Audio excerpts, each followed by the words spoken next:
Last time we did कि extension in demand curve क्या होती है, कॉन्ट्रैक्शन इन डिमांड कर्व क्या होती है। ठीक है, एक्सटेंशन का मतलब होता है क्वांटिटी डिमांडेड का बढ़ जाना, कॉन्ट्रैक्शन का मतलब होता है क्वांटिटी डिमांडेड का गिर जाना। ठीक है भाई, चल आज हम स्टार्ट करते हैं क्या भाई, shifts in supply, shifts in demand का। सर आज पास पेपर्स की क्लास नहीं है। नहीं नहीं नहीं, आज शिफ्ट्स इन डिमांड का। तो शिफ्ट्स इन डिमांड कर्व क्या होते हैं कि भाई, डिमांड कर्व कब शिफ्ट होगा, इसका मतलब हाँ, इसका मतलब न्यू डिमांड कर्व बनेगा। क्या बनेगा, न्यू डिमांड कर्व। मतलब यहां पे हम करेंगे, वो किस रीजन की वजह से बनता है अभी डिस्कस करेंगे, राइटवर्ड शिफ्ट और अभी पता चले।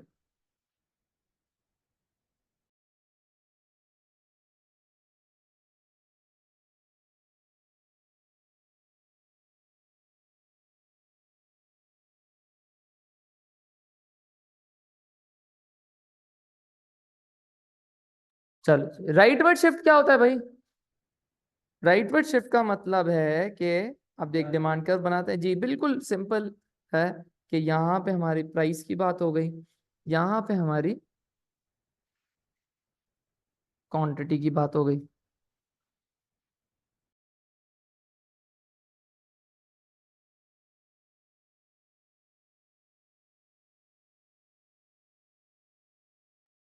प्राइस और क्वांटिटी, सही जी। अब डिमांड कर्व एक बना लेते हैं, डिमांड क्या हो गई D1। राइटवर्ड शिफ्ट का मतलब होगा ये डिमांड राइट की तरफ मूव हो गई, शिफ्ट हो गई। अच्छा, राइटवर्ड शिफ्ट का मतलब क्या होगा, आपने एरो भी लगा दिया, अगर एरोज नहीं लगाओगे आपके मार्क्स जाएंगे।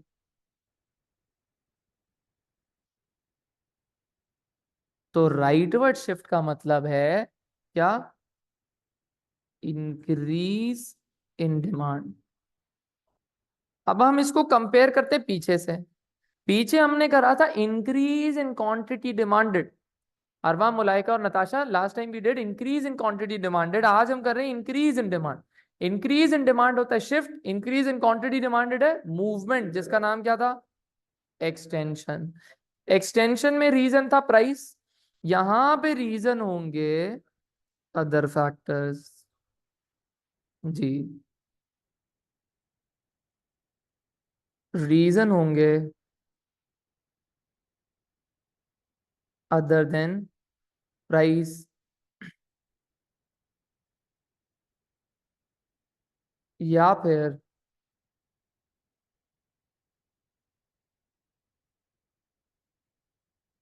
Non price factor. तो रीजन हो गया अदर देन प्राइस या फिर नॉन प्राइस फैक्टर, एक ही चीज है। ठीक है, जैसे कि उसमें फैशन आता है, इनकम आती है, टेस्ट आते हैं, सीजन आता है, वेदर आता है, पॉपुलेशन आती है, और अच्छा हो गया ना, फैशन टेस्ट वगैरह सब में आ गया, और changes in prices of complement, change in price of subsidy, अभी हम करेंगे आज की क्लास में। तो reason is other than price.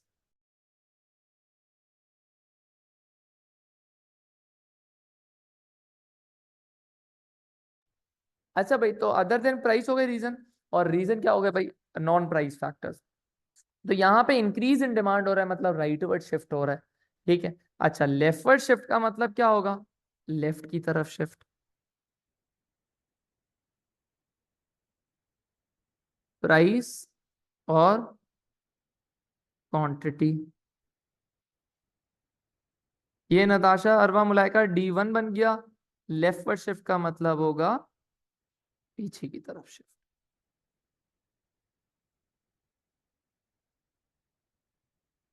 D2 left की तरफ शिफ्ट। इसका मतलब क्या है भाई,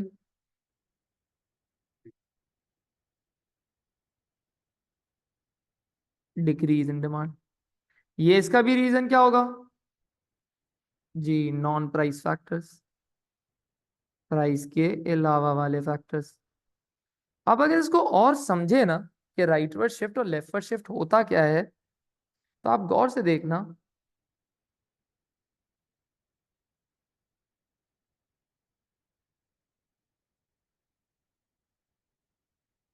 प्राइस, क्वांटिटी,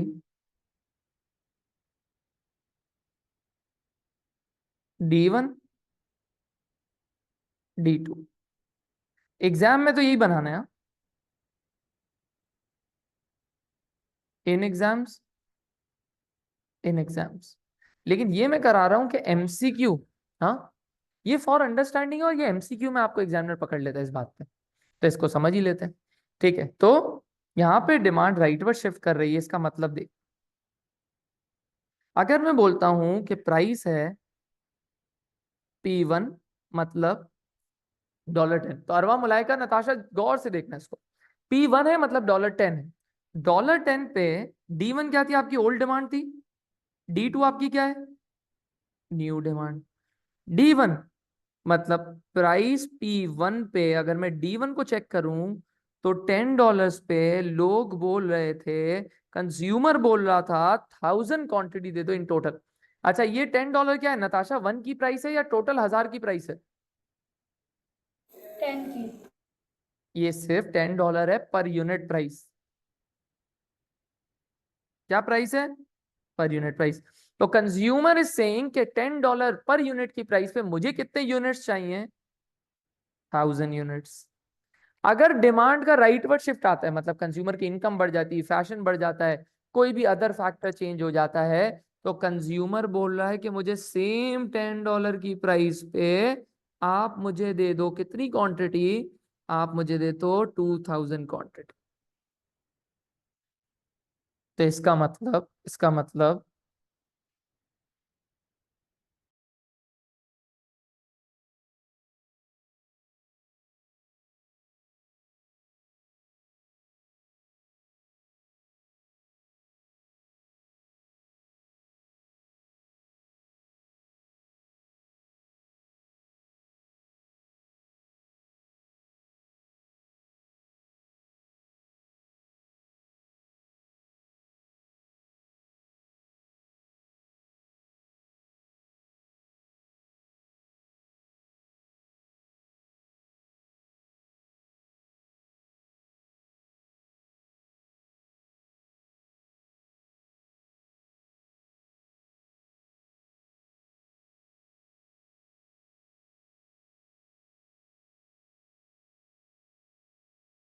अच्छा, तो एट दी नताशा अरवा मुलायका, at the same price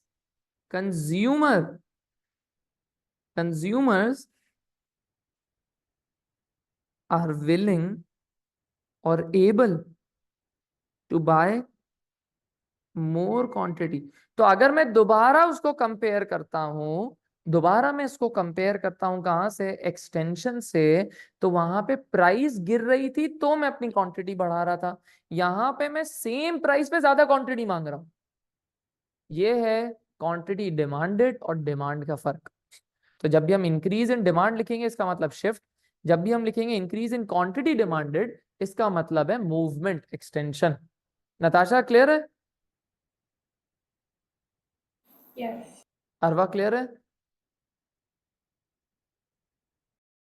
yes. मुलाइका clear है? यस।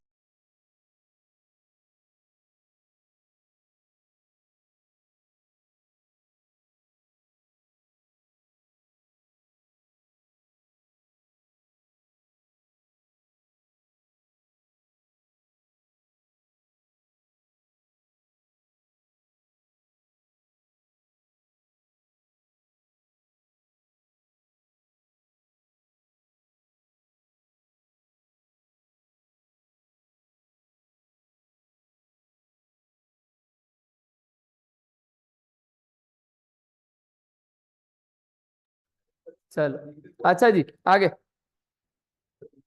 चलो। तो ये राइट वर्ड शिफ्ट हो गया, अब हम लेफ्ट वर्ड शिफ्ट को थोड़ा सा अंडरस्टैंड कर लेते हैं।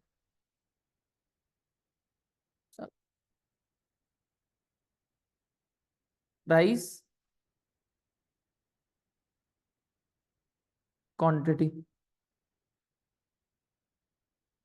D1 जो क्या है, ओल्ड डिमांड का है, D2 जो क्या है, न्यू डिमांड कर्व। जी, मैं ये देख रहा था कौन जाग रहा है। चलो, P1 $10 पे पहले ओल्ड पे कंज्यूमर कहता था कि मुझे 1000 क्वांटिटी दे दो, 1000 यूनिट्स दे दो, $10 एक की प्राइस है। अब फैशन चला गया, ट्रेंड चला गया, लोगों की इनकम गिर गई, लॉकडाउन आ गया, पॉपुलेशन गिर गई, सही है। तो लोग बोल रहे हैं कि अब हमें $10 की प्राइस पे D2 पे अब हमें 500 क्वांटिटी चाहिए।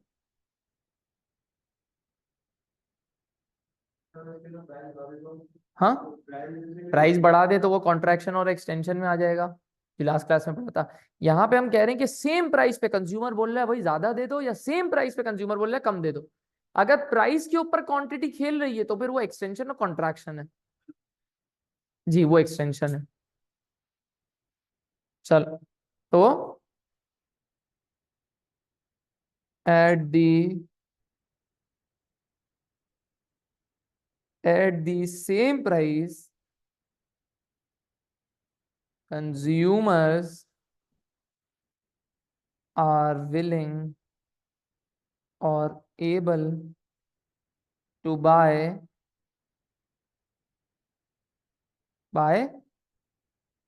less quantity। आप कंज्यूमर बोल रहे हैं भाई सेम प्राइस पे कम क्वांटिटी खरीदूंगा, तो इसको बोलते हैं डिक्रीज इन डिमांड, और दूसरा हमने पढ़ लिया इंक्रीज इन डिमांड। चलो नताशा, अरवा, मुलाइका क्लियर है तीनों को?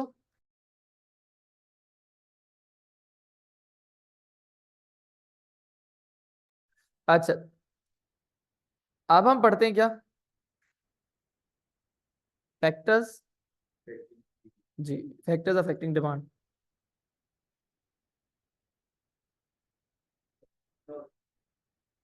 तो फैक्टर्स अफेक्टिंग डिमांड में अभी कॉपी नहीं करना आप लोग, ये कॉपी नहीं करना, ठीक है? मैं भी बताऊंगा क्या कॉपी करना। पहला होता है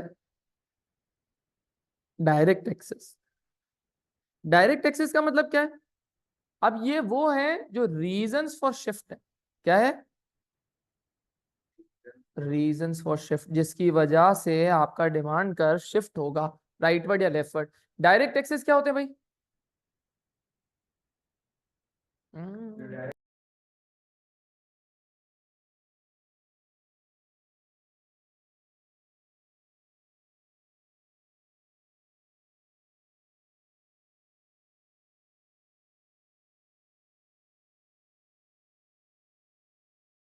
डायरेक्ट डायरेक्ट टैक्सेस का मतलब है इनकम टैक्सेस। नहीं नताशा, वो इनडायरेक्ट टैक्सेस होते हैं।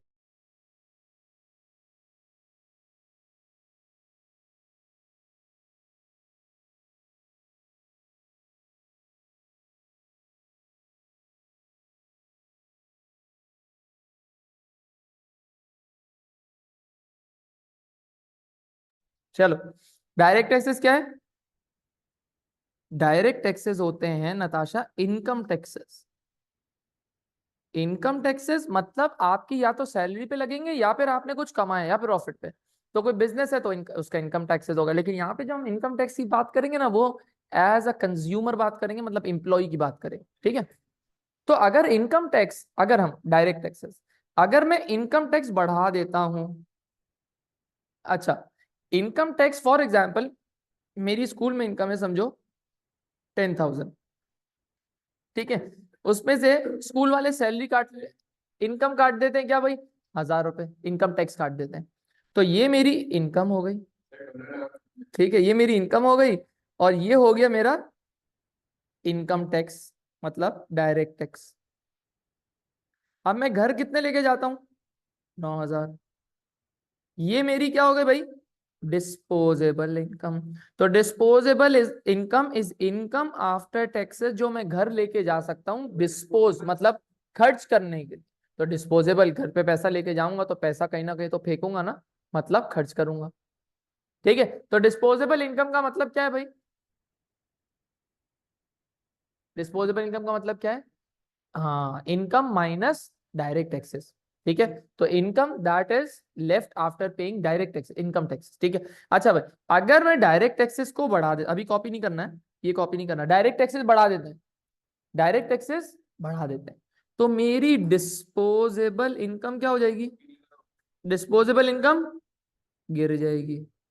डायरेक्ट टैक्सेस बढ़े तो डिस्पोजेबल इनकम गिर गई। मेरी डिस्पोजेबल इनकम गिरी तो इसका मतलब क्या मैं खरीद पाऊंगा? नहीं खरीद पाऊंगा। इसका मतलब मेरी एबिलिटी गिर गई। जब मेरी एबिलिटी गिर गई तो इसका मतलब डिमांड कहां पे शिफ्ट हो गई? डिमांड लेफ्ट की तरफ शिफ्ट हो गई। अगर मैं डायरेक्ट टैक्सेस को कम कर दूंगा, अगर मैं डायरेक्ट टैक्सेस को कम करे तो मेरी डिस्पोजेबल इनकम बढ़ गई। डिस्पोजेबल इनकम बढ़ी मतलब एबिलिटी बढ़ी। एबिलिटी बढ़ी इसका मतलब डिमांड राइट की तरफ हो गई। ठीक है भाई, समझ में आया?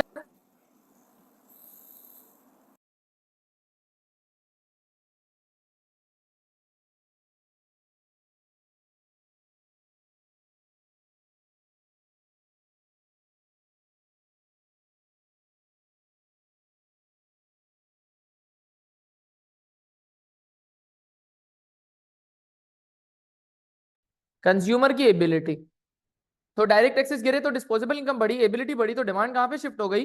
राइट की तरफ। ये पहला फैक्टर हो गया। दूसरा फैक्टर क्या होगा भाई? पॉपुलेशन।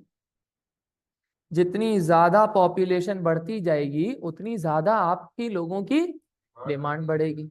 ठीक है। अगर जितनी पॉपुलेशन कम होगी, जैसे अनफॉर्चुनेटली पैलेस्टाइन में पॉपुलेशन क्या होती जा रही है? कम होती जा रही है। इसका मतलब वहां पे demand for certain goods and services might be decreasing.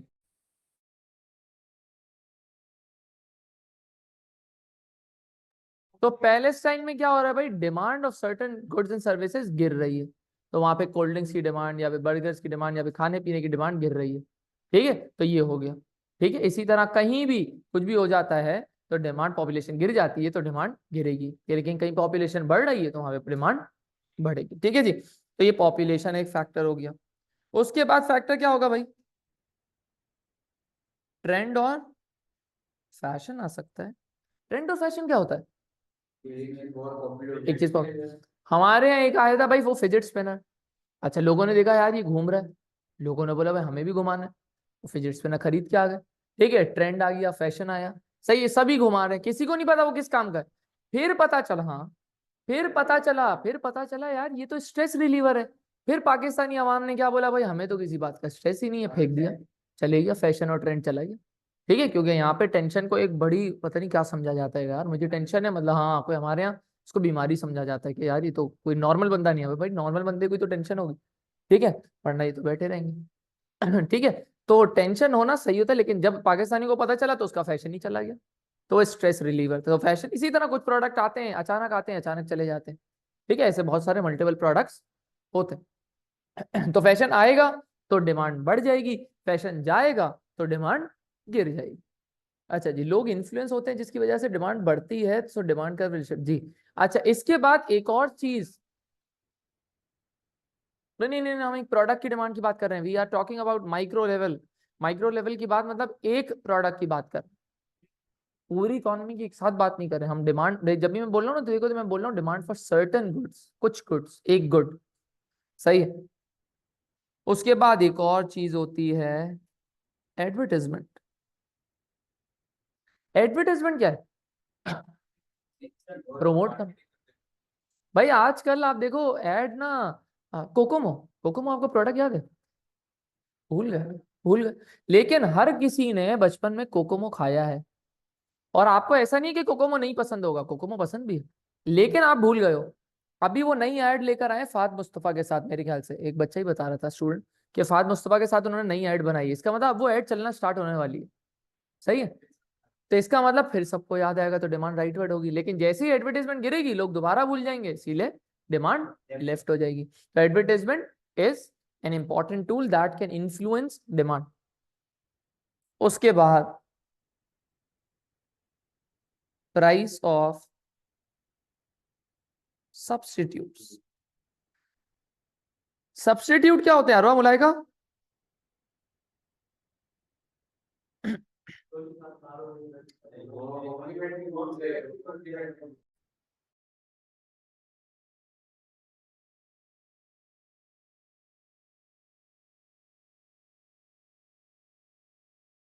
तो सब्स्टिट्यूट क्या हो गया भाई?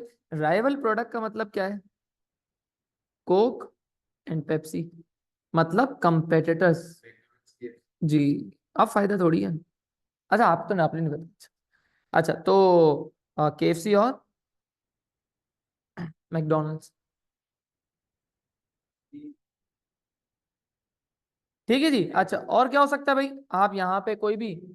हाँ नहीं, मेरी मर्जी, मेरी एग्जांपल। KFC और मैकडोनल्ड्स हो गया। ठीक है, इस तरह बहुत सारे और क्या हो सकते हैं भाई, प्राइस ऑफ सब्सिडी। अब अगर पेप्सी वाले अपनी प्राइस बढ़ा देते हैं, पेप्सी वाले प्राइस बढ़ाते हैं तो कोक की डिमांड क्या हो जाएगी, बढ़ जाएगी। सही।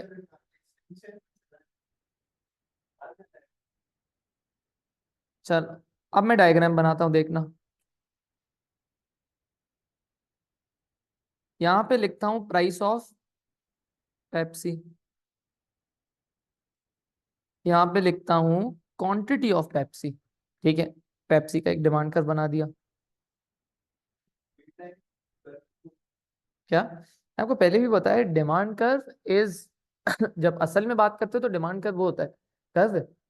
अगर हम डिमांड कर्व को उसमें लिखेंगे ना, अब आप डिमांड कर्व सारे प्रोडक्ट्स की डिमांड देखोगे कि किस प्राइस पे कितनी होती है, तो एक्सेल शीट पे करोगे तो वो डिमांड ऐसी बनेगी, ऐसी बनती। बुक में भी आप देखोगे ऐसी बनती, लेकिन पेपर में एग्जामिनर ऐसी देता है।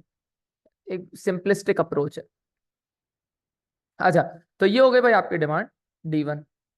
अच्छा अब मैं साथ साथ बात करता हूं कोक की।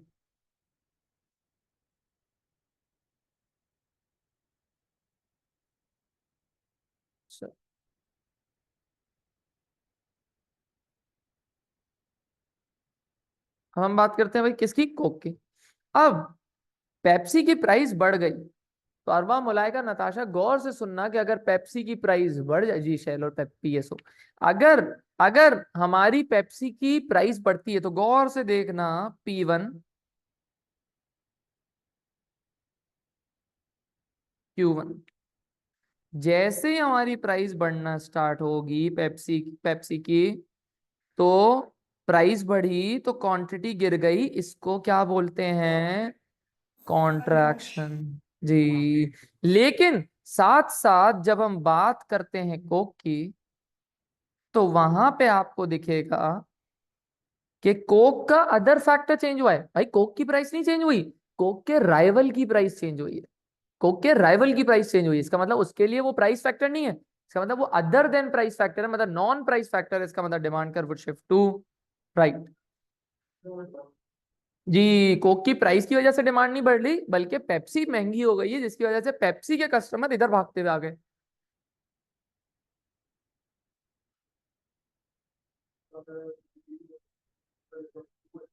पेप्सी में तो कॉन्ट्रैक्शन ही हुई ना, पेप्सी में तो कॉन्ट्रैक्शन ही हुई। पेप्सी की अपनी प्राइस चेंज करी, लेकिन कोक बोल रहा है कि हमारी प्राइस चेंज हुई है। नहीं भाई, हमारी प्राइस थोड़ी चेंज हुई है, कोक के अदर फैक्टर की, other factor other than price, जो कि था राइवल की प्राइस, तो उनके लिए तो अदर फैक्टर है, तो वहां पे शिफ्ट इन डिमांड आ गया। सेम प्राइस पर कोक की ज्यादा डिमांड हो जाएगी। सही, सेम प्राइस पे ज्यादा बिकेगी। क्लियर है। चलो अरवा मलाइका, ये क्लियर है बात। तो वहां पे Yes. कॉन्ट्रैक्शन आ गया। सही है, यहाँ पे क्या आ गया, राइट वर्ड शिफ्ट। सही है जी।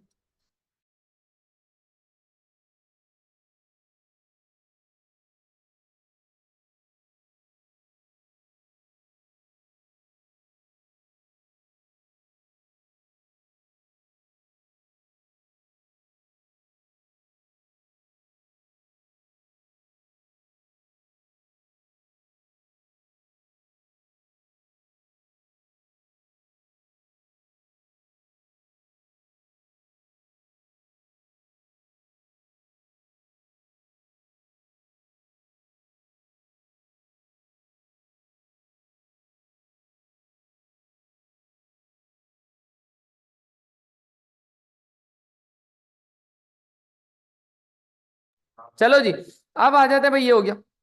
अब आखिरी फैक्टर जो हम डिस्कस करेंगे वो है क्या भाई, price of,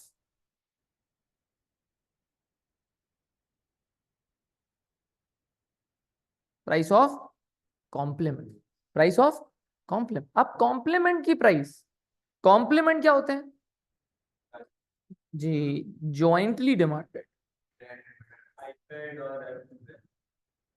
ji jointly demanded, बिल्कुल सही है।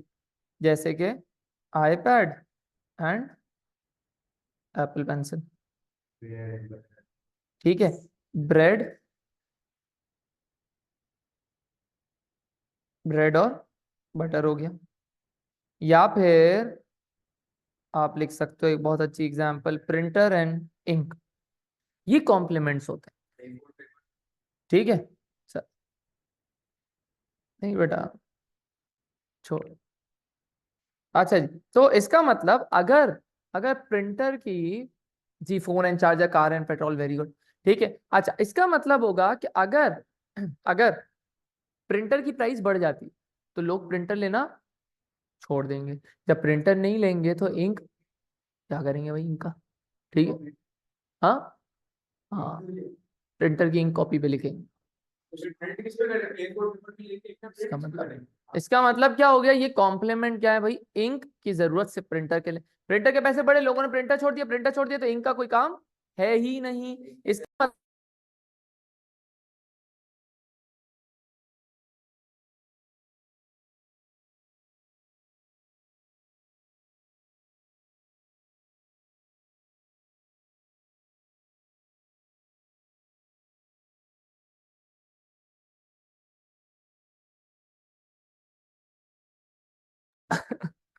चलो जी,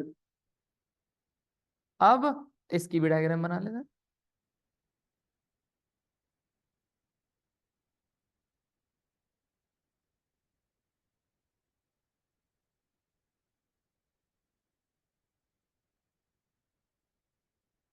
price of printer, quantity of print. Copy नहीं करना है, दूसरा कॉपी करना होगा, दूसरी शीट खोलूंगा, ये नहीं कॉपी करना है, ये सिर्फ ऐसे ही रफ है। Price of ink, quantity of ink, D1। अगर प्रिंटर की प्राइस ऑफ प्रिंटर बढ़ जाती,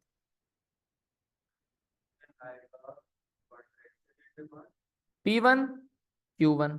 अगर प्राइस अप जाती है तो क्या होगा, लोग कम कंज्यूम करेंगे। तो नताशा क्या हो गया, अरवा क्या हो गया, मुलाइका क्या हो गया, क्वांटिटी कम हो गई। इसका मतलब ये क्या होगा, ये होगा कॉन्ट्रैक्शन। जब लोग प्रिंटर नहीं खरीदेंगे तो अरवा, मुलाइका और नताशा लोग इंक भी नहीं खरीदेंगे। लेकिन इंक के लिए है अदर फैक्टर, इंक की प्राइस को कुछ नहीं हो रहा, इंक के लिए अदर फैक्टर। तो आप डिमांड D1 से कहाँ चली गई, D2।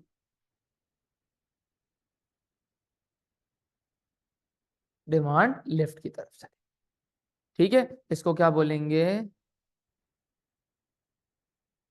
लेफ्टवर्ड। क्लियर है नताशा, अरवा, मुलाइका, क्लियर है। Yes. Yes, sir. चल